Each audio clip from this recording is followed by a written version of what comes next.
Well, hello, y'all. It is time to breathe again on the latest BOFA Sports webcast. Streaming live on YouTube, Facebook, and Twitch. You see us together, Patrick and Charles. And Patrick, it's 2 weeks until we get into our college football preview show. Well, yeah. No, it's not next week, is it? It's week after. Yeah, week after. Yeah, 2 weeks. Yeah. I was like, nah, come on, that's next week. Nah, man, 2 weeks, the 25th. And then for a teaser, though, we're gonna as soon as Patrick figures out some stuff. For a teaser, we're going to What is that? bring back a game that some of the people who have been watching this show, thank y'all for We're already ready. I know you're already ready. My text is hanging up in the closet too. But for a teaser, we're gonna bring back a game that some of y'all who have been watching the show, y'all are familiar with, and it's a good time to bring it on back. We're gonna bring back the Bite or Bark game. And so this was inspired by the Georgia Bulldogs for Charles. So just so y'all know. Yes, there is a little bit of a Georgia Bulldog. What do you call it? You know how us Dogs fans are. We bark at everything. That's the origin story of this. So we will do the same thing next week for a few NFL teams in preparation for that preview show. But for this weekend, or for this week, we got college. So, Patrick, we're going to go and we're going to start in the Big Ten Conference for this because the defending champion is in the past 2 years? Last 2 years, yep. Of course, we're going to stop that this year, though. Yeah, we'll be bringing this back to the SEC. We got to bring it back to the SEC, man. But for this occasion of Fight or Bark, we will start in the Big Ten. And how we're going to do this, Patrick, is we'll take 2 teams from each of the Power 4 conferences. Now, we're not. What about the Pac-12? Come on now. It's just 2 teams in there. The Pac-2. The Pac-2. Look, coincidentally enough, there's 2 teams there we need to talk about. Just saying. Yeah. Yeah, no. That. We're good. But so everybody knows the team. I wonder if they refer to themselves as the Tupac. They probably do. Tupac. The underground. They probably won't do that like in public, but we actually Tupac. Yeah. But we'll take 2 teams from each of the Power 4 conferences. Now, we know the teams that have been hyped up in each of these conferences. It's not necessarily about those teams. It is about teams that have been kind of knocking on the door, and maybe they can break the door down, come through, and potentially make a push for a conference title or a college football playoff berth. So, with that in mind, let's go into the Big Ten and let's talk about this squad, Patrick. The Illinois Fighting Illini. So, Illinois last year they finished 10-3, had a good win in one of the bowl games, one of the better bowl games during last year's season. When they beat South Carolina in the Citrus Bowl, 21-17.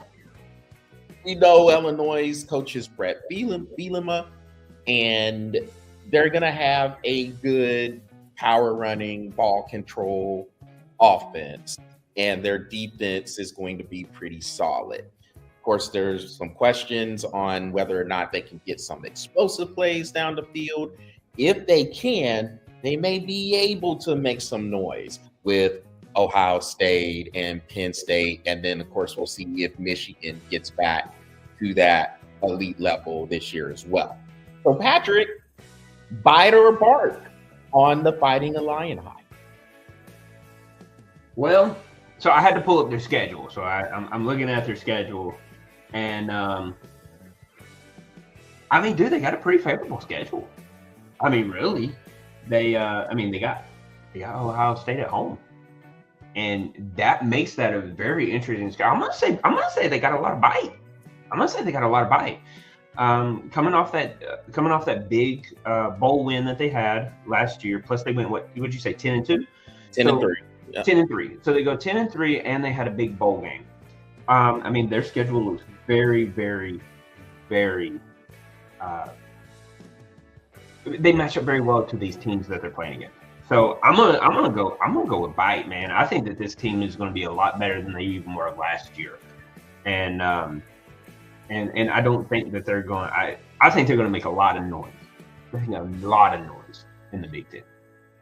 Yeah, they were 10-3 and 6-3 in the Big Ten, and I am with you on the bite. I like when you can run the football, you can control the line of scrimmage, and on defense you can control the line of scrimmage with the front four. You can bring some occasional pressure. You have a good secondary behind that defensive line. Those things, when you can run the football and play good defense, you can win any game you play. And I know it's about scoring points. Everybody will tell you got to be able to throw the ball, you got to be able to score points. And I get it. The whole but ball control, man. Illinois had ball control last year. And to be honest with you, I think that that's what helped them win a lot of those games because, I mean, for the most part, they owned time of possession for the most part last year. And I mean, I'm trying to go on like what I remember from last year. Yeah. Because I did watch them quite often because they were a higher ranked team, you know, because that's how we do. So, you know, for the people that have not watched this show much, we will pay attention to all the teams at the beginning of the season. And then as they start to weed themselves out because of losses or whatever, we tend to stop watching them unless they have one of these games where it's just like they can sneak up on somebody. And in college, you know, especially with NIL, that's going to happen a lot more often nowadays than it had ever happened before.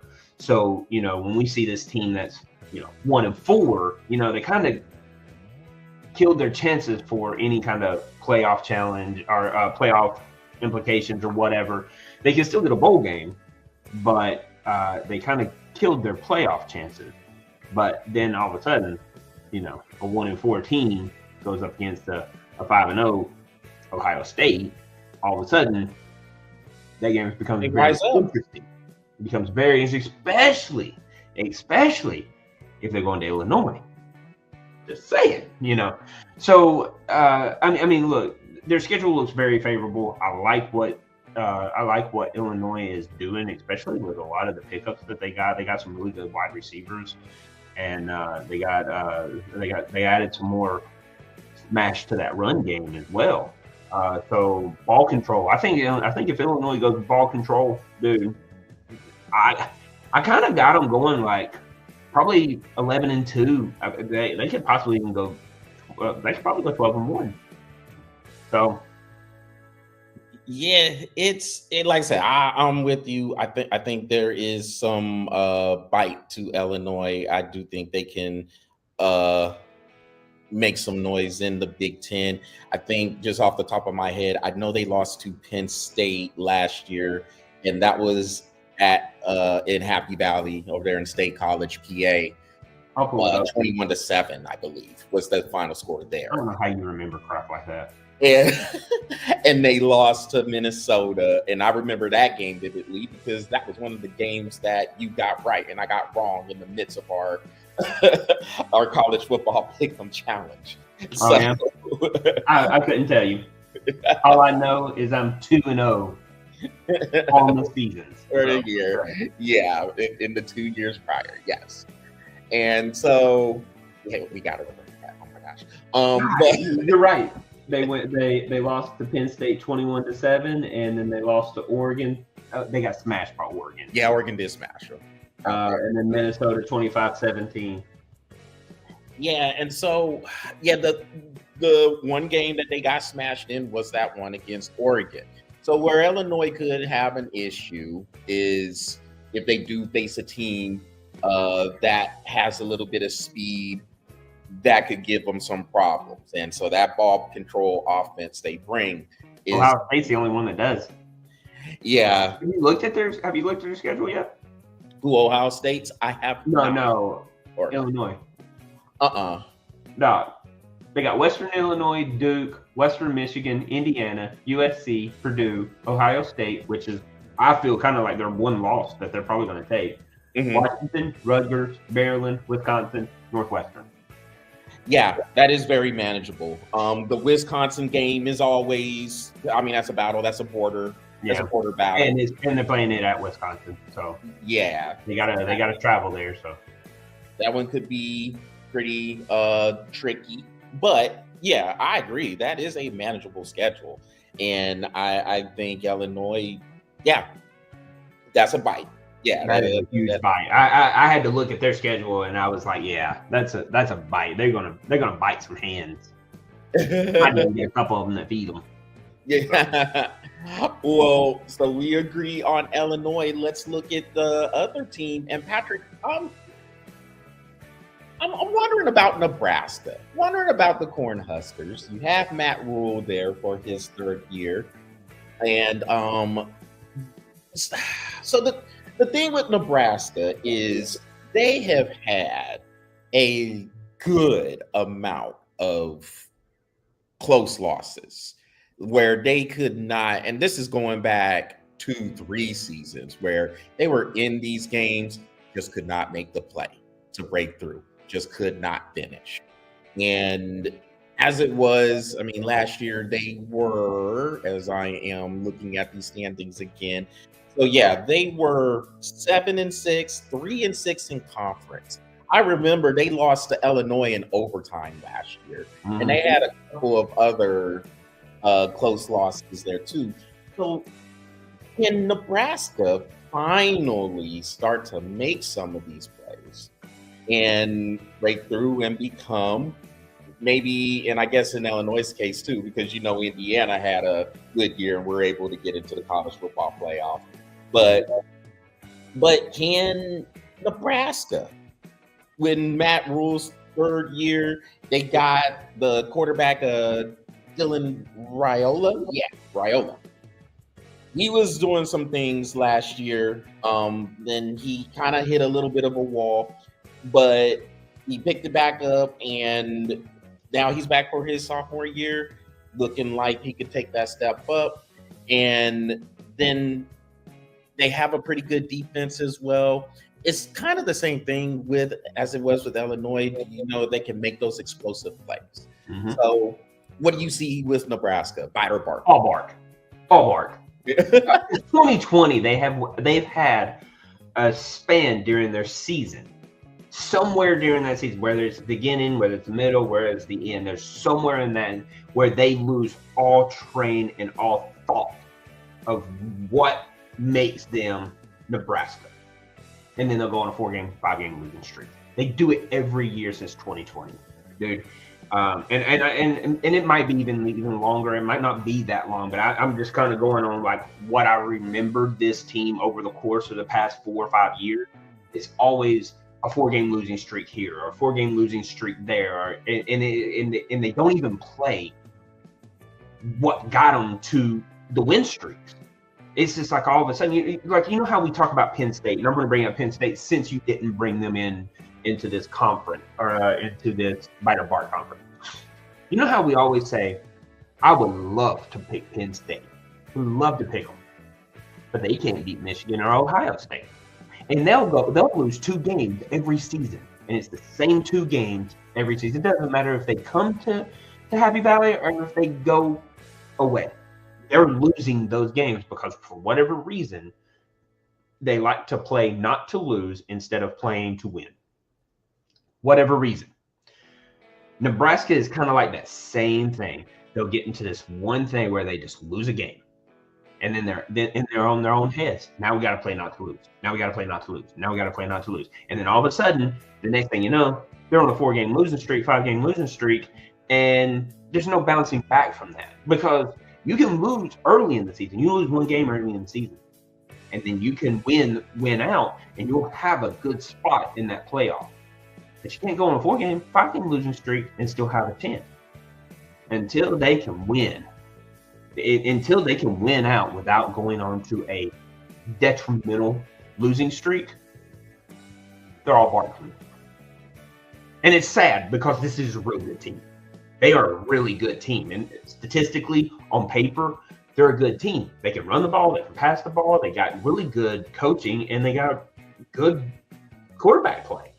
So, and their special teams is really good. But for whatever reason, when they get into their own heads, they mess up. And when they mess up, they lose. And when they lose, they don't stop losing. So it's kind of sad. And I really hate to say this about Nebraska, because they are a good team. But until they get past their own selves, they're all bark.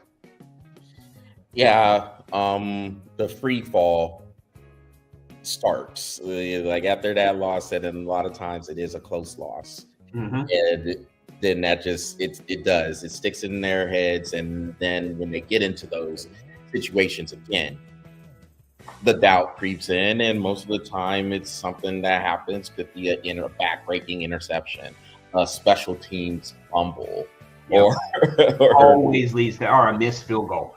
Oh God, missed the field goal, and then Nebraska just crumbled.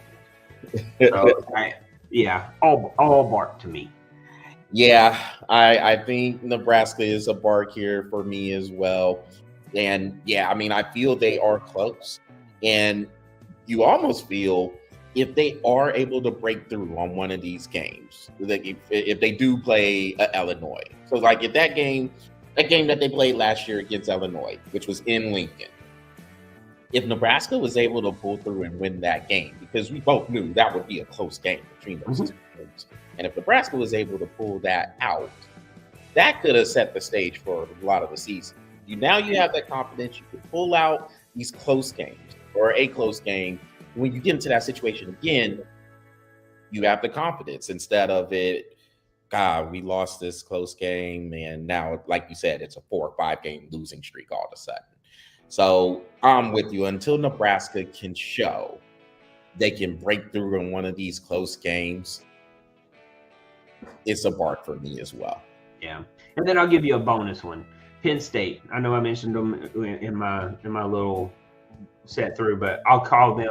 I don't really call them a bite, but I don't really call them a bark either. So we'll call them a nibbler. Beat Ohio State and Michigan. You're a biter, but until then, you're just a nibbler. Yeah. And the thing is, because you have those teams that are like super, super hyped up, and Penn State is one of those teams. And then the AP poll, they got them number 2, behind us. So they got us as number 1, and then Ohio State, Clemson, and Georgia round out the top 5. I don't think Georgia's 5, dude. Georgia's 5 in the new AP poll. Yeah, they're 5. In the new AP poll, they're like 7. Nah, dude, y'all 5. They moved us, and then they moved us up from the last time I saw it. Are you sure that wasn't like the coaches poll? I don't know, dude. I could have swore we were 7, and I was like, oh, I mean, okay. I mean, I can see. Well, hey, Patrick, you can check it, but they are number 5 in the AP poll. I believe you. I mean, it'll come up here in just a minute when I'm going to check the other team, but I didn't pay attention to the ranking, but I believe you. I mean, if they're 5, they're 5. I'll take it. Top 5 start, baby. I'll take it. I mean, dude, they got us number 1. Arch Manning got y'all blow it up, though. I kind of don't like that because everyone's like, uh-oh. Yeah, Arch Manning got y'all blow it up, though. And now, all I see is burnt orange targets on y'all. Yeah, that's all I see, because SEC's like, oh, hell no. This newbie coming in. What? Okay. Nah, but you know what? I think you're gonna hold your ground. So yeah, I feel good about the season. And speaking of that, man, let's go into the SEC. And these are 2 interesting teams here. We'll start with South Carolina, the Gamecocks, with Shane Beamer being there. He's got that team believing. They got Lenore Sellers coming back as the QB, and his play at the end of the year really elevated that team. Now, but before I go on, like I said, there's other teams we could put into this list. All right, like I'm just picking these two. I'll give the other one in a minute. But I mean, you could ask about Missouri. You can ask about Texas A&M and some of the other ones. Ole Miss. Yeah. Ole Miss. I mean, I think Ole Miss would be pretty good. Is that hopefully it's not one of your. That's not your other one. It's not. But South Carolina looking pretty good, man. And now the schedule, it'll be tough. I mean, I know they will have Ole Miss on there. They will have Bama on there. LSU will be on there. LSU, Oklahoma, Alabama, Mississippi, or Ole Miss, and Texas A&M. And then they get a little bit of break with Coastal Carolina, and then they get Clemson. See? What a schedule. South Carolina's going to have to earn it, but man, I like what they are bringing.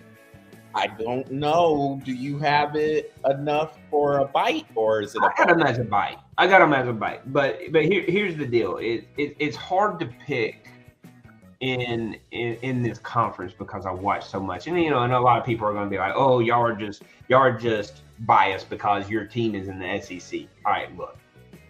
Yes, I'm a little biased about the teams in the SEC. I bleed red and black. Charles, you know this about me. I bleed red and black. My team is the Bulldogs, Georgia Bulldogs, not the other one, and I'm not mentioning it. But here's the thing: is once my team is out and it is statistically proven that they cannot make it, I'll root for the other teams. So if it's and dude, and when I tell you they got to be out, I mean they can't play anymore. They're done. They're done. I can't. Then I'll root for another team. And I always root for SEC when we're outside of conference. So if that team is outside of conference, I'm always rooting for that for my SEC team. So yes, I'm a little biased. I want to be very blunt with it. I am very biased about the SEC, but I'm not biased to the fact that this is the best conference in college football. Period. I mean, I know the Big Ten won the last two, but the SEC is the best because the gauntlet that you go through in the SEC. South Carolina is just now proving right here that out of 12 games, 1, 2, 3, 4, 5 of them is SEC ranked top 25. Yeah, it's from top to bottom, the SEC is the best conference. I mean, the Big Ten. And look at what Vanderbilt did last year. Heavy, very top heavy. Yeah, very top heavy. But look what Vanderbilt did last year. They lost what? 2 games out of or 1 game out of conference last year. Mm-hmm. Just saying. Vanderbilt, yeah. And that's Vanderbilt. That's our doormat. You're still on the Cumberland River celebration. You're gonna put the goalposts in there. So yes, I'm a little bit. But anyway, I'm gonna say this. I'm gonna say they're bite because in any other conference they would be all bite. With that being said, they're going to win some really good. They're going to win some tough games. They're going to lose some tough games. I do say that this team will probably lose 3 or 4 games because it's good. And as much as I like Shane Beamer, dude, he's like a really good coach.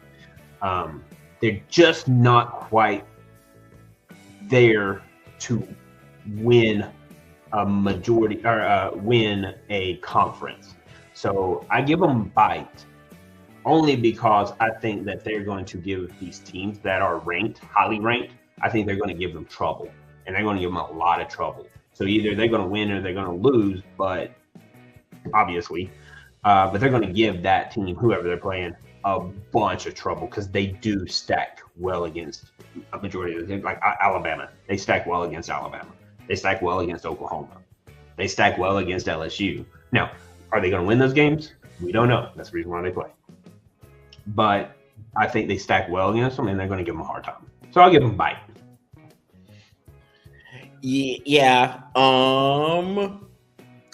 This one was a back and forth for me, but yeah, because I like what Shane Beamer is doing, and I just think he brings a certain intensity to that Gamecock squad. I'm gonna go bite as well. I mean, the games they lost last year, I know they lost to Ole Miss and Alabama. That Alabama loss was by 2 in Tuscaloosa.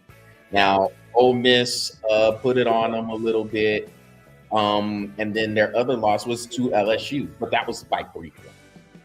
And so I think South Carolina, there's a couple of times, same thing. Can you win those close games? At the beginning of the year, they weren't able to make those plays. But I know they had 2 close games at the end of the year. One was against Missouri. The other one was at Clemson. They were able to make some plays and pull those out. Now, we mentioned the Citrus Bowl that they lost to Illinois in a back-and-forth game as well. But like you said, South Carolina is going to be in there. In most weeks, they're going to be in there to the end.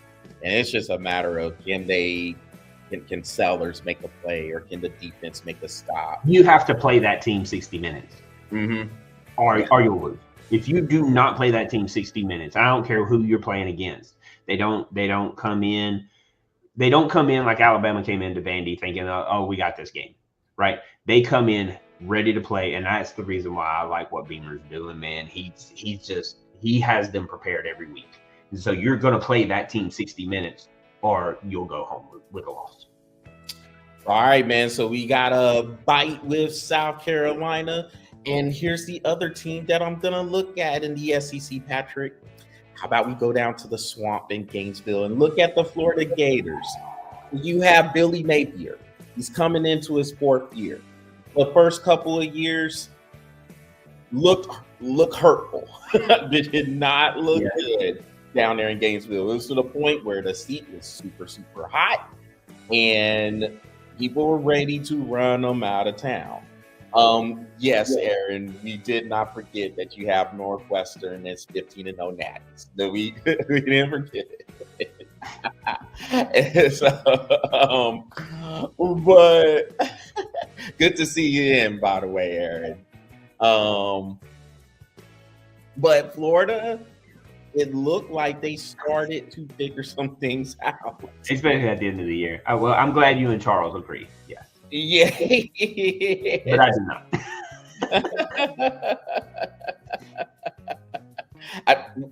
I don't agree with that either.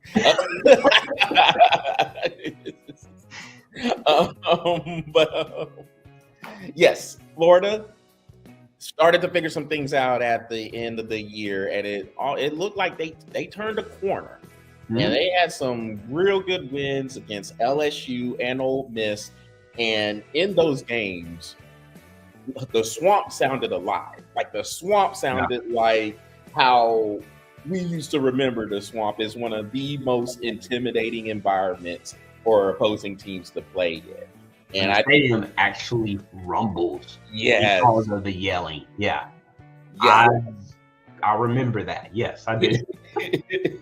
The Swamp, when the Gators are right, that is one of the most intimidating environments in football, period.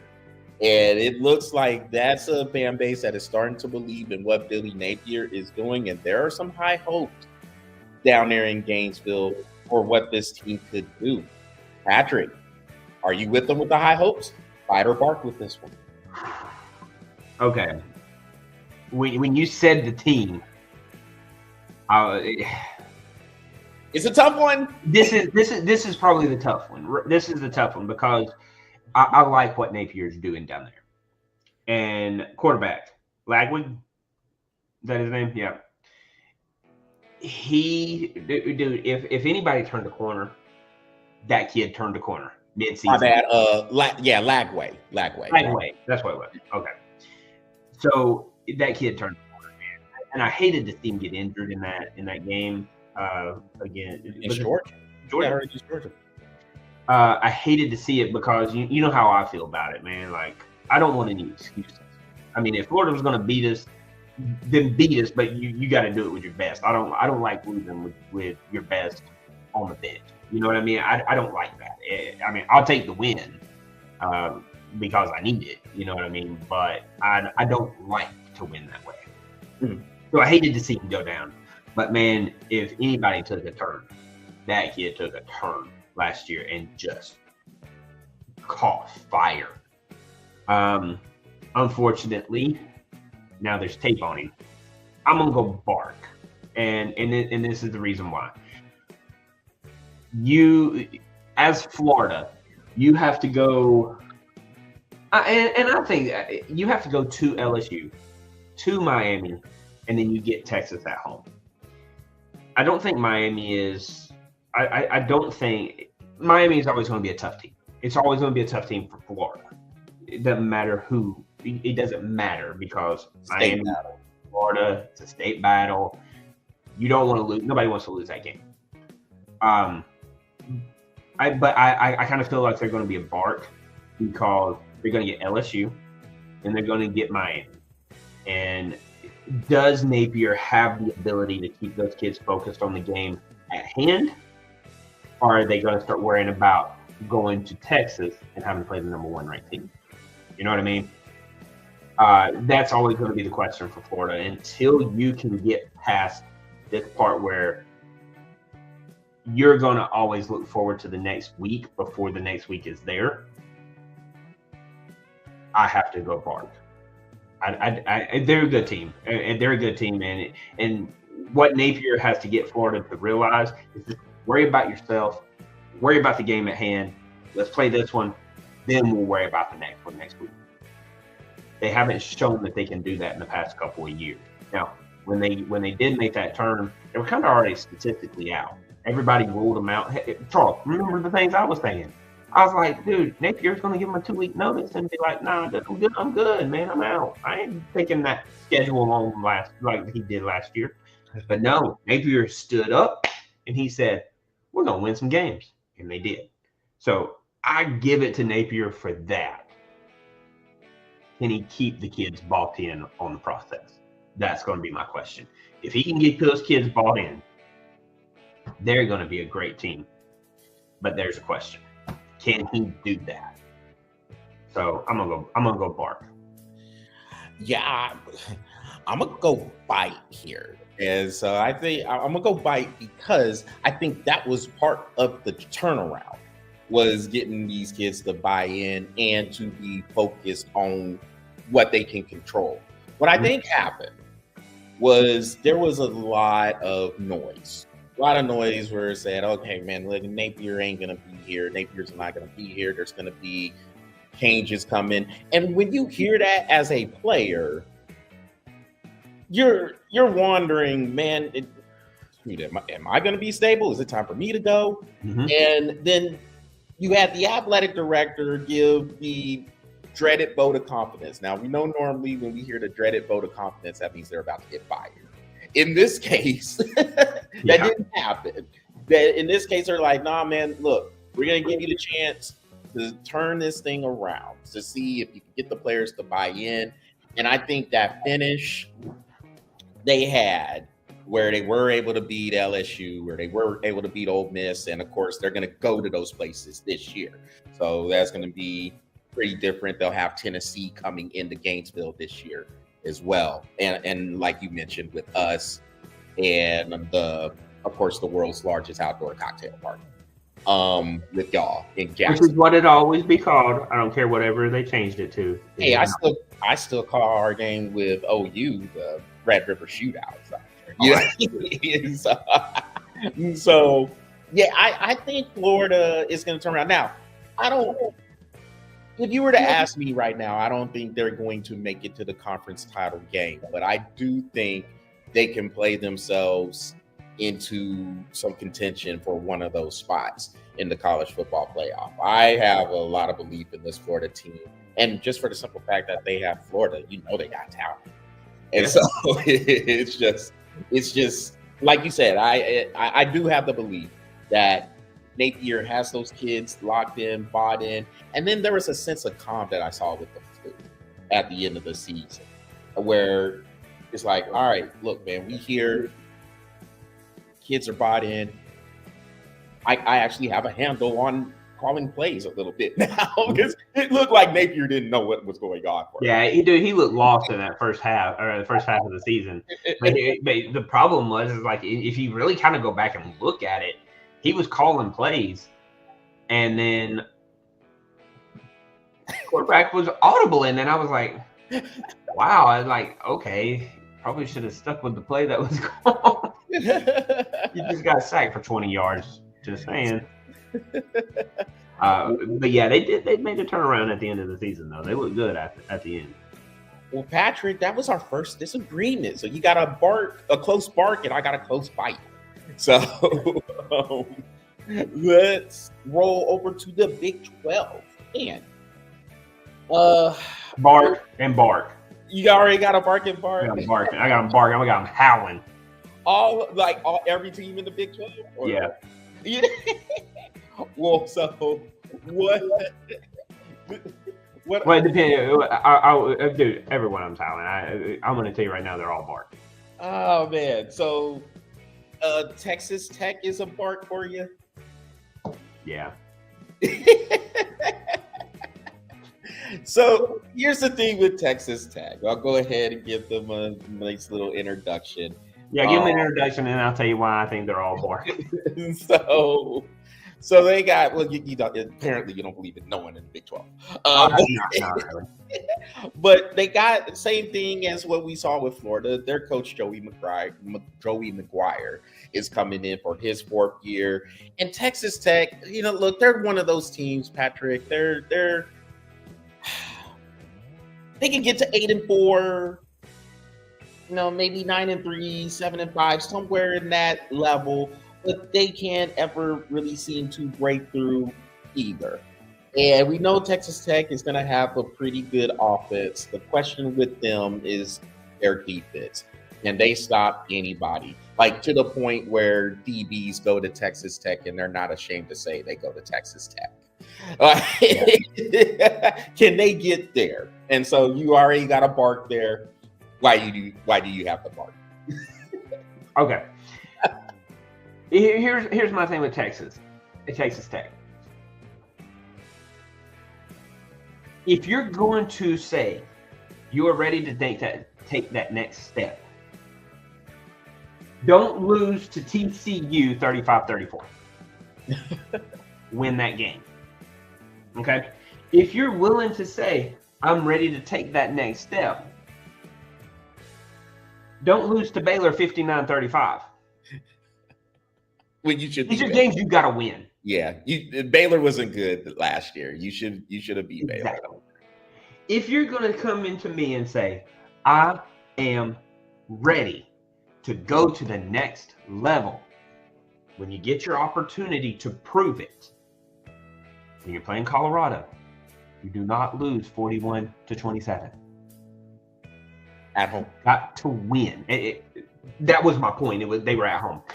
So if you're going to tell me you are ready to move to the next level, you want your opportunity to play in those high bowl games or that prestigious 12-team tournament for a national championship.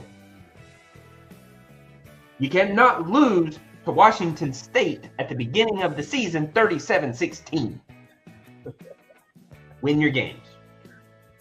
Those are games very solidly that you can win. Very good. Like you could solidly win those games. Don't tell me you're ready for the next level and then you lose those games. You're all bark. It's funny that I'm sitting there and I give you a hard time about having them all bark, but I'm with you with Texas Tech for sure. And the games that you mentioned, I don't want to tell them they're biting because they're a good team. You get it together. The games you mentioned, though, they gave up 41 points to Colorado. They gave up 37 to Washington State. They gave up 59 to Baylor. I mean, the defense is awful, and I don't know what it is. And even their wins. Listen to their wins. 56-48 Oklahoma State. You beat them, but they scored 48 points on you. You beat them, but they scored 48 points. Okay? Cincinnati, 44-41. They put 41 on you. Yeah. And I think that was a last minute field goal that actually won that game. Yeah. So I mean, and this is no offense to you, because I know you went to North Texas. No offense. But you allowed North Texas to score 21 points. I mean, North Texas is not even – they're not even a football school. I'm sorry. But North Texas put 21 on you. That's the kind of thing. You got to handle that game. I mean, look, I'm not going to sit here and tell you that North Texas should 10 at most. You are a team that is coming out saying, we are ready for the next level. You've got to take care of those teams without letting them score more than 30 points. You just got to. So, yeah, they're all barred. All right, before we get to the next team, because we both got barred for Texas Tech, I'm not going to take too kindly to this mean green slander. Well, hopefully the next team you pick did not play the mean green. So do we have to ask about Kansas? That's a bark 2 for you? Oh yeah. Oh yeah, dude. Look, dude, I wasn't joking. I said it jokingly, but I wasn't joking. That whole conference isn't nothing but a bunch of fun. Like I will be heavily surprised they put anybody in the tournament. Well, I mean, they'll get one for default. That's it. Yeah, they'll get the conference champion in there. Yeah, and they maybe get one more. I don't see any more than 2. The thing with Kansas, I don't see any more than 1, bro. So the thing with Kansas is, they got their quarterback coming back. If he can stay healthy, he is a difference maker, Jalen Daniels. But it's one of those things with Kansas. Do they have the people? Do they have the guys who can stand up to the rest of the conference? They have shown they can play some ball, but it's the same thing. Defense is a little bit rough around the edges. I don't know if it's Texas Tech bad, but it's pretty bad. And they just allow too many points, man. Yeah. I mean, I'm looking at, dude, they went on a 5-game losing streak where they lost to Illinois, UNLV, West Virginia, TCU, and Arizona State. And every one of those teams scored over, well, minus the first 2, every one of them scored over 30 points. Yeah. And so Kansas, I think with Kansas, it's just a matter of can they build up the depth. The people they do play, they are playing a lot of plays, and they wear down. Yeah. They wear down at the end, and then the other teams kind of pull off on them. So, all right. So for those teams, we got 2 barks in the Big 12. You have the whole conference as a bark. Yeah. Everybody in that conference.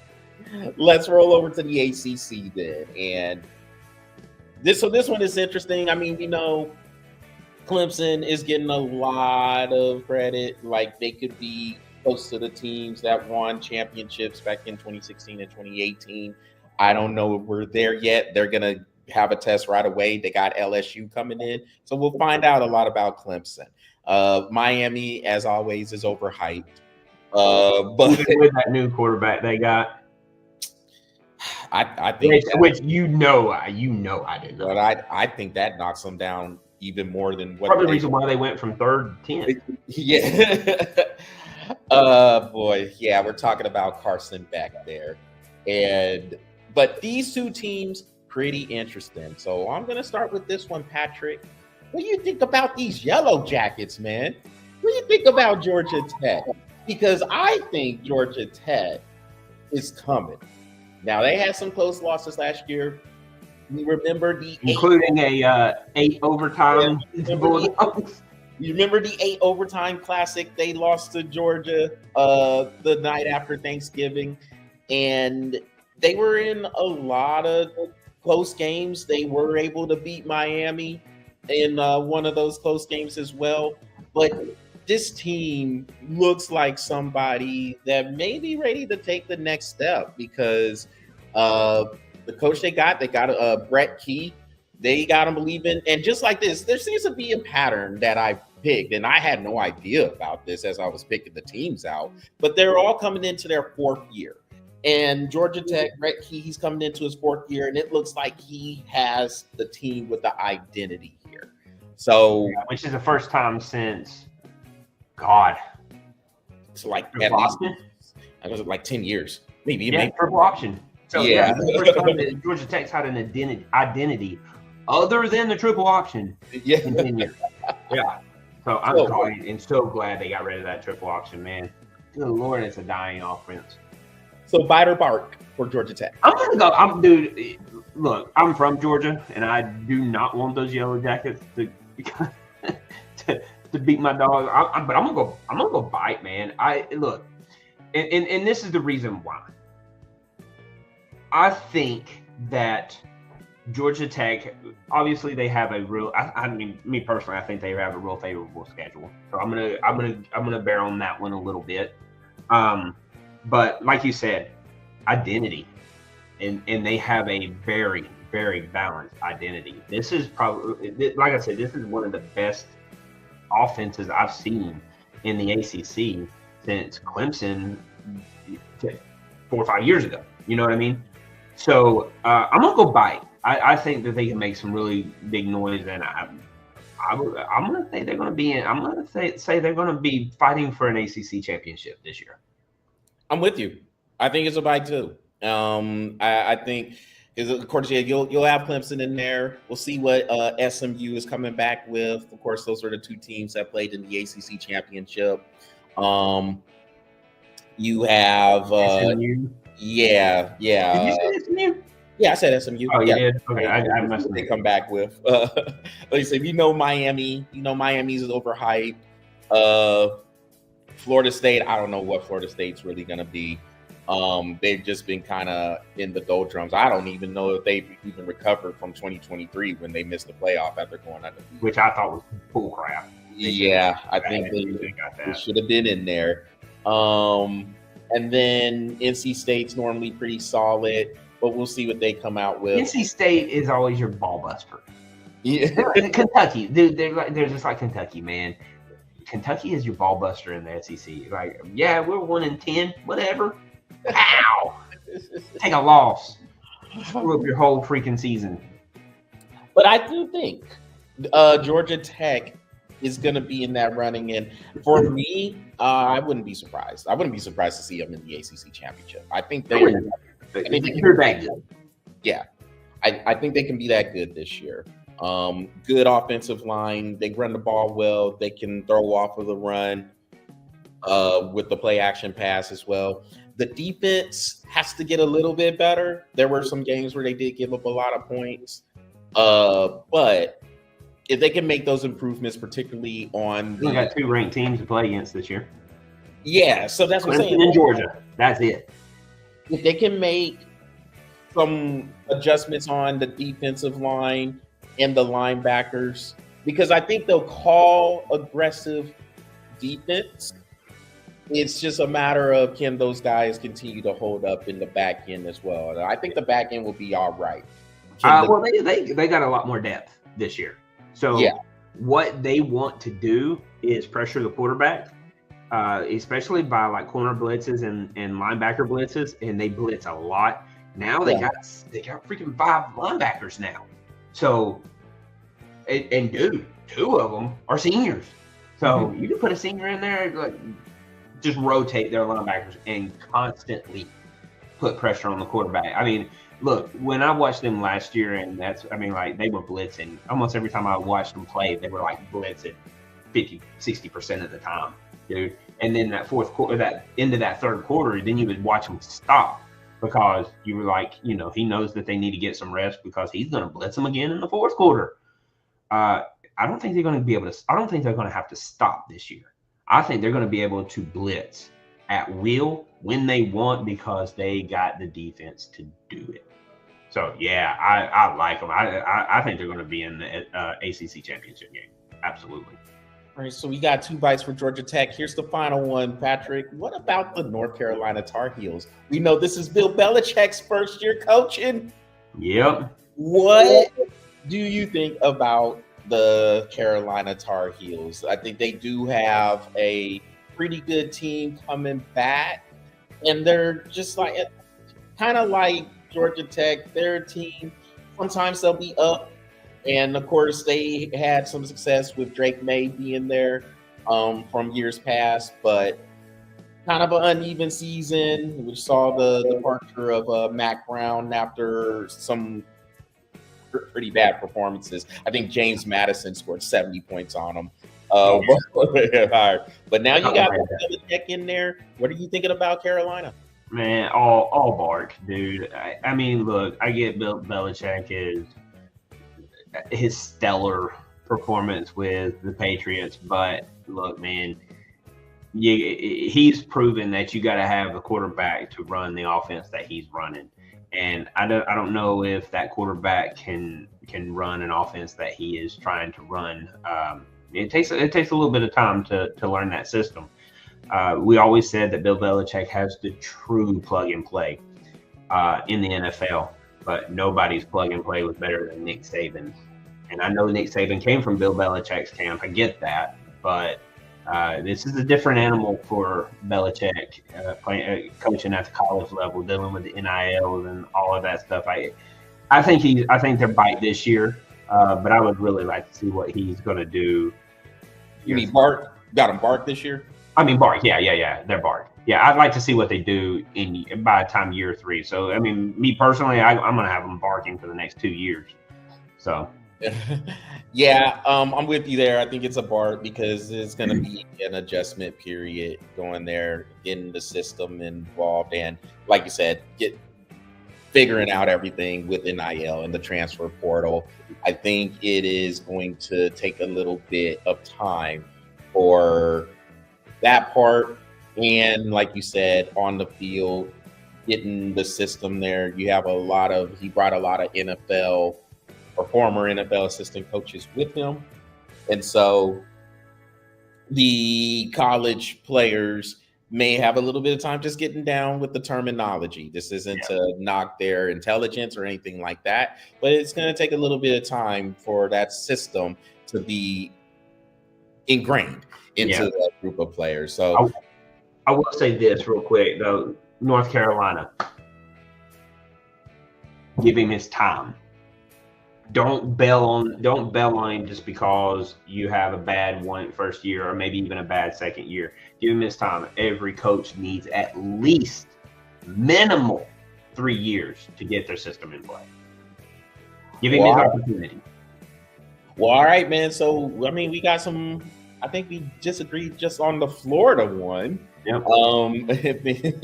We had a lot of Barts at the end there. Well, except for Georgia Tech, they have to fight. So, all right. Well, so in 2 weeks we will preview these conferences, and we'll also get into those Group of 6, the Group of 5 conferences as well. See which one of these mid-major teams can perhaps break through as well. So, tune in 2 weeks from now. Well, tune in every week, but definitely 2 weeks from now. College football playoff.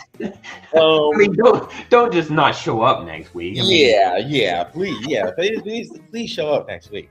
So Patrick, before we head on out, man, we're gonna talk about this Shedeur Sanders coverage, and really, what I want to point out with this one is how crazy both sides of the argument are. Like, it is wild to hear people go at it about what Shedeur Sanders is going to be, what he could be, and what he did in this preseason game, even going back to how far he fell in the draft. So, if you're on the side that says, Shedeur Sanders does not belong in the league, his big mouth daddy is gonna run him out of the league and all this other stuff. Look, y'all, he's in the league. I don't care where he got drafted. I don't care. All right, because none of that matters. He's in the league. Let's see what he can do. He deserves that opportunity. Yeah. If you are on the other side that says, Shedeur Sanders, he went 14 of 23 for 138 yards and 2 touchdowns in a preseason game, and you're saying down in preseason, and you're saying he's validated, he is certified now. We need more than a half of a preseason game for that to be verified. But these are the viewpoints you were hearing. And it is absolutely wild to me. And it's preseason, dude. Yeah, like how? Look, you know how much preseason I watched? Oh, go ahead. You want to know how much preseason football I've watched? 0, right? Oh no, I watched a little bit because prayers to the linebacker. Oh, the player for the Lions. Yeah, I can't think. Yeah, the guy that got hit for the Lions. I saw that. Yeah, that didn't look good at all. No, he got that. Yeah, he got his head snapped back. So his last name's Morris or Norris. Morris, yeah, something like that. So I watched that. And I'll verify real quick. Maurice. Yes, Maurice. Yeah. Maurice. Yeah. But I wanted to. I watched a little bit of that, and I wanted to, let everybody know that we were thinking about him and his prayer. We were praying about it, and made sure he was okay. So, but yeah, other than that, I watched 0 because I don't give a crap about them. I mean, and look, it's preseason, so I think another part of this with the Shedeur Sanders coverage, and again, it's overblown on both sides. It's ridiculous. Mm-hmm. Look, and I'll just say this before some of the other stuff pops up. If Kevin Stefanski, the head coach for the Cleveland Browns, if he is really about having a QB competition, there's no reason why Shedeur Sanders cannot win this job. You got Joe Flacco, you got Kenny Pickett, you got Dylan Gabriel, and you got Tyler Huntley in there. Shedeur Sanders can very possibly win that job if you are about having an actual QB competition. Yeah, they want to start Joe Flacco. I don't think that's any sense. And to be honest with you, I don't blame him. Experience goes a long way, right? But at the same time, I don't think Joe Flacco is going to be starting much. Dude, Shedeur Sanders will be starting in eventually. It's Cleveland. So my thing is this: exactly. If you're about starting Joe Flacco, what is the plan? If you're about putting the best players out there to actually play and win games, about Joe Flacco? Well, let me ask you a question, Charles. And this is serious, yet I'm joking, but yet serious all the same. When has Cleveland made the right decision? But never. Would I be? No. Yeah, exactly. So they never make the right decision. So I can see why they're putting Joe Flacco out there, and the only reason why I can really see it is for experience. That's it. Hey, Shedeur, watch what he does, because I need you to really pay attention to everything he does. And everything he does, I need you to not do and go out there and throw a touchdown, not an interception. That's what they really need to say to him. Whatever Joe does, when you get out there, do not do. That's it. He still has to learn. Flacco had his time. He still has to learn. He still has to learn to play within schedule. And this is the thing that we were talking about as the draft process was coming up. He did the whole, I'm going to stand back there for 5-6 seconds, run around, make somebody miss, and then make a play. Work in the NFL. You're not going to get that time. You got 2.5 seconds. You better make a decision and get the ball out. Period. And 2.5 seconds, I'm being very, very generous. You don't got that much time. You got like 1.6. And we forgot. And I think there's something that has been forgotten about the preseason as well. Like, if you're going to make mistakes, don't you want these mistakes to be made in the preseason besides in a game in October, November, and going on to December, January? Yeah. Like, I don't understand. Like, the whole he's not looking good. He's not looking good. I'm like, it's practice and it's the preseason. It's a padded practice with referees. No, Aaron, we are not talking about Kyler Murray, because if we were talking about Kyler Murray, we would have been bringing up video games. Yeah. And so, we're talking about Shedeur Sanders and how, I mean, my personal opinion, I don't think he should start game 1. but he should be starting somewhere between like game 4 and 5. I think he needs to be starting, but he's got to get some experience out there first. I get that. Yeah, Kyler Murray, we were talking about. So we're in all, we are talking about Shedeur Sanders, but we're talking about the preseason coverage as a whole. And if people do not look good, it should not be the sky is falling. This is what they were doing the same thing with Travis Hunter too. Yeah, no, a lot. Yeah, and that's what we were talking about too with Shedeur. Yeah. I think if there is a true QB competition going on, then I think he has a legit chance to win that starting job. Now, what's probably going to happen? Yeah, exactly.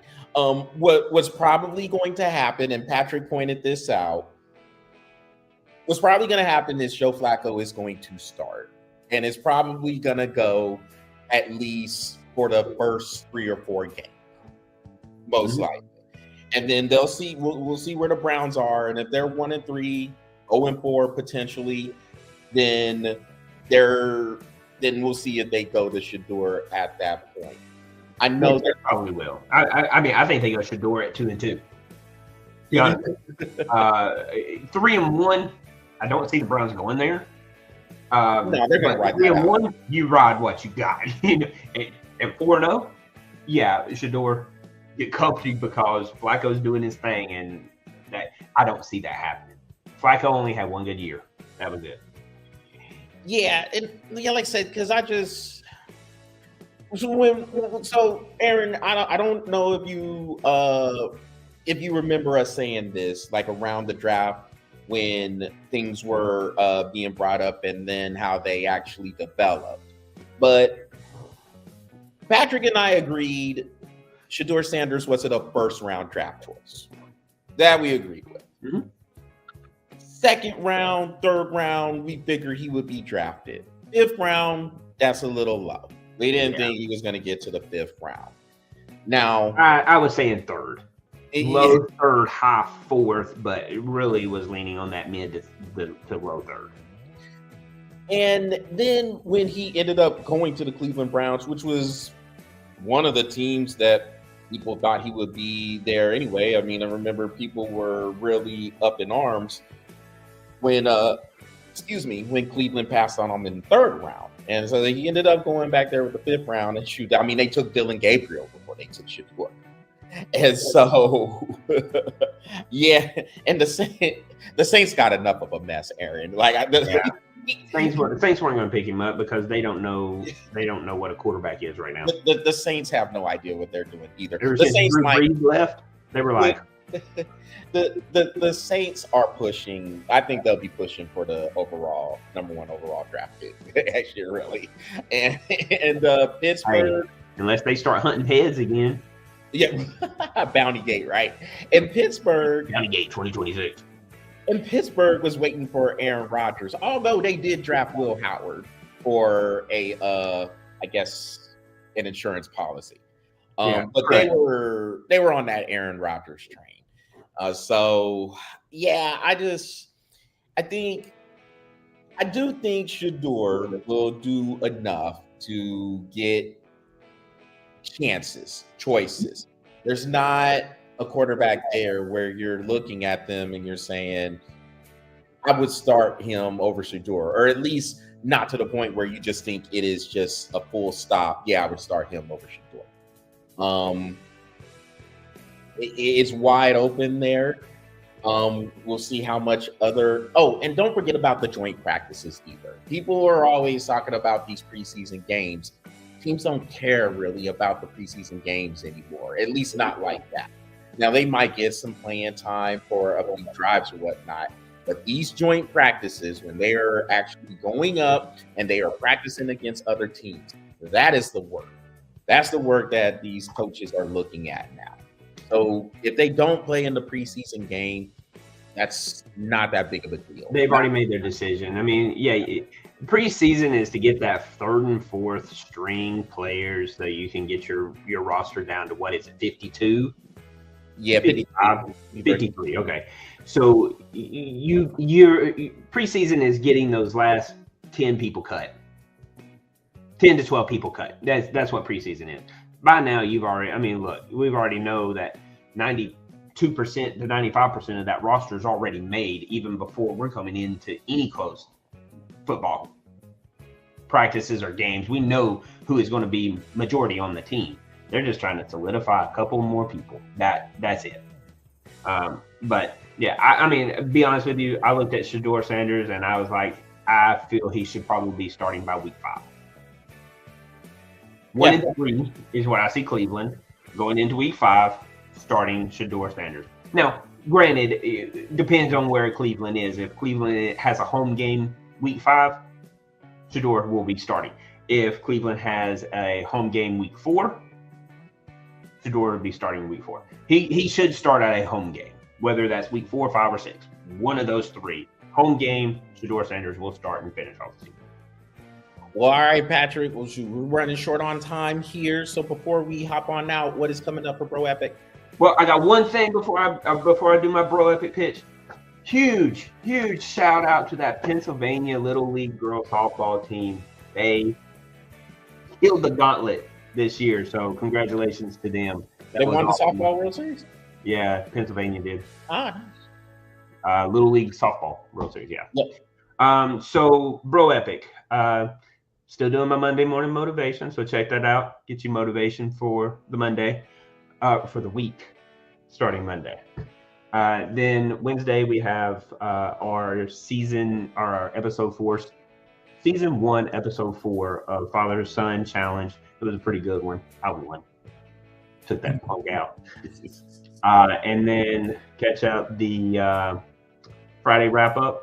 And I'm starting to put together some time where I am about to start doing some video game streaming, some Bro Epic video game streaming. So that'll be coming up here pretty soon. All right, and for BOFA Sports, y'all know, like I said, these football previews are going to be coming up. So next week, we will do the Fight and Bark game. This will be with NFL teams. And then the week after that, in a couple of weeks, college football preview. Week after that, NFL preview. So we're about to get onto this football pretty nice. And then after the NFL preview, that next week, we will start Patrick's and my college football pick'em challenge and see if I can reverse this ugly trend that has been happening for the last couple of years. Baby. Here comes the bracket train. So with that, y'all, that will conclude this edition of the BOFA Sports webcast. That is what we are breathing on for this evening. So y'all make sure y'all visit the BOFA Sports YouTube channel, smash that subscribe button, and follow the BOFA Sports Facebook page. Aaron, thanks for tuning in. I know you had said that you was getting the baby to sleep. So we appreciate you coming in when you could and chiming in with the comments, and keep them coming. And for everybody else, thanks for tuning in, and we will see y'all next week. Take care.